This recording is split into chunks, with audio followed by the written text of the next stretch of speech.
अकोले तालुक्याच्या लोकनेत्या सुनीताताई भांगरे यांचा वाढदिवस आज साजरा करण्यात आला। अकोले तालुक्यातील अतिदुर्गम अशा सावरकुटे येथील या पोटभरा वाडीमध्ये आदिवासी महिलांना साड्यांचं वाटप करण्यात आलं। त्याचप्रमाणे आदिवासी मुलांना शालेय साहित्य, वही, पेन व बिस्किट याचं वाटप करण्यात आलं। येथील महिलांनी त्यांचं कौतुक केलं व शुभेच्छा दिल्या। आज ह्या अतिदुर्गम भागामध्ये पोटभरावाडी ह्या वस्तीमध्ये म्हणजे कुठलीच सुविधा या ठिकाणी नाहीये। अशा ह्या वस्तीमध्ये आदरणीय आपल्या तालुक्याच्या जिल्हा परिषदेच्या सदस्या तथा अगस्ती सहकारी साखर कारखान्याच्या व्हाईस चेअरमन आदरणीय लोकनेत्या सुनीताताई भांगरे यांनी म्हणजे ह्या गावामध्ये येऊन, ह्या वाडीमध्ये येऊन या ठिकाणी ह्या मुलांमध्ये, ह्या महिलांमध्ये ताईंचा वाढदिवस या ठिकाणी साजरा केला। आणि आज ह्या ठिकाणी त्यांना येताना स्वर्गीय लोकनेते अशोकरावजी भांगरे साहेब यांची आठवण झाली। त्यांनी मला त्या डोंगरावरून उतरताना सांगितलं की ताई साहेब होते तेव्हा मी ह्या ठिकाणी आले होते आणि आज मला माझा वाढदिवस त्याच ठिकाणी साजरा करावा अशी माझी इच्छा होती, म्हणून आज मी ह्या ठिकाणी आलेले आहे। आणि ताईंनी ह्या महिलांना या ठिकाणी हे मुलं आहेत यांना वह्या वाटप, पेन आणि बिस्किट पुडे वाटप केलेले आहे। महिलांना साडी चोळी या ठिकाणी वाटप केलेले आहे आणि अशा भागामध्ये ताईंनी आज त्यांचा आनंद या ठिकाणी द्विगुणित केलेला आहे। खरंच ताई खूप खूप धन्यवाद तुमचे। आज आम्ही सर्वजण येथे दरेचीवाडी अति दुर्गम भागामध्ये इथं आजपर्यंत कोणतेच लोकनेते आजपर्यंत आले नाहीत, पण सुनीताताई भांगरे या खूप अवघड अशा रस्त्याने या ठिकाणी आज त्यांचा वाढदिवस साजरा करण्यासाठी आमच्या दुर्गम भागामध्ये भेट दिली व इथल्या महिलांना साडी आणि मुलांना खाऊ, वही, पेन असं वाटप करून त्यांचा वाढदिवस आज इथे साजरा करण्यात आला। एवढ्या साध्या टोळ्या देऊन वही, पेन, बिस्किट पुढं सगळं देऊन तेवढे आम्हाला तेवढा आनंद झाला। आमच्या इला कोणी जाताना जायचं ती जायची नाही तर त्यांच्या गोष्टी तर ताईंना चांगलं केलं सगळी, ती आम्हाला आनंद झाला आणि ताईला झाला।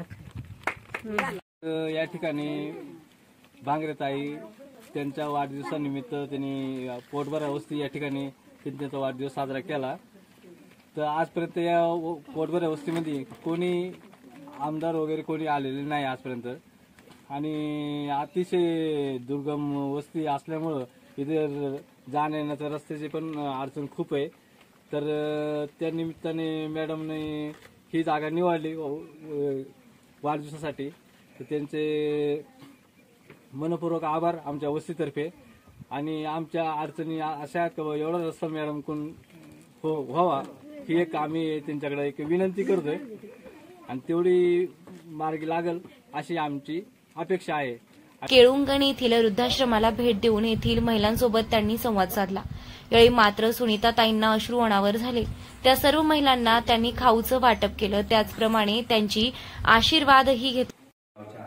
तसेच वारंगुशी ज्या जिल्हा परिषदेचा गणगट आहे त्याच्या जेडपी सदस्या सुनीताताई भांगरे आज त्यांच्या वाढदिवसानिमित्त आपल्या आश्रमामध्ये आल्या आणि आपल्या आश्रमातील सर्व आजी आजोबांनी त्यांना वाढदिवसाच्या शुभेच्छा द्यावा आणि त्यांचा पुढला जो जीवन प्रवास आहे तो त्यांना अधिक सुखकर व्हावा अशा आपण आपल्या आश्रमचे अध्यक्ष माननीय ॲडव्होकेट एम देशमुख साहेब तसेच सर्व कर्मचारी आणि सर्व आजी आजोबांच्या वतीनं त्यांना वाढदिवसाच्या आपण खूप खूप शुभेच्छा देऊ आणि त्यांचा पुढील राजकीय प्रवास अधिक सुखकर व्हावा अशा आपण त्यांना अकोले शहरांमध्येही सुनीताताईंच्या वाढदिवसानिमित्त राष्ट्रवादी शरदचंद्र पवार पक्षाच्या कार्यालयामध्ये रक्तदान शिबिरही आयोजित करण्यात आलं होतं।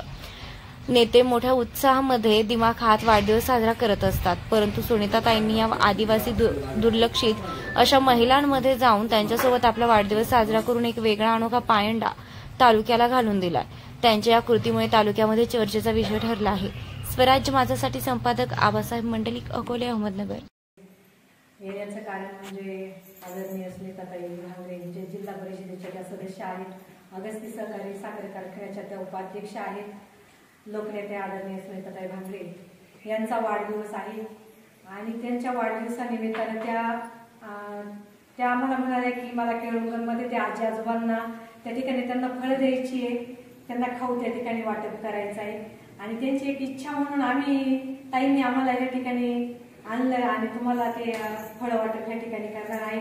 आपले स्वर्गीय लोकनेते अशोकरावजी भांगरे साहेब यांच्या त्या पत्नी आहेत आणि आज त्यांच्यावाला वाढदिवस, या वाढदिवसाच्या म्हणजे त्यांचा वाढदिवस त्यांनी कुठं बाहेर म्हणजे साजरा न करता मला ह्या आजी आजोबांमध्येच हा वाढदिवस साजरा करायचा आहे अशी त्यांची एकमेव इच्छा होती आणि ती इच्छा पूर्ण करण्यासाठी आम्ही ताईंना या ठिकाणी घेऊन आलेलो आहे. एवढंच या ठिकाणी.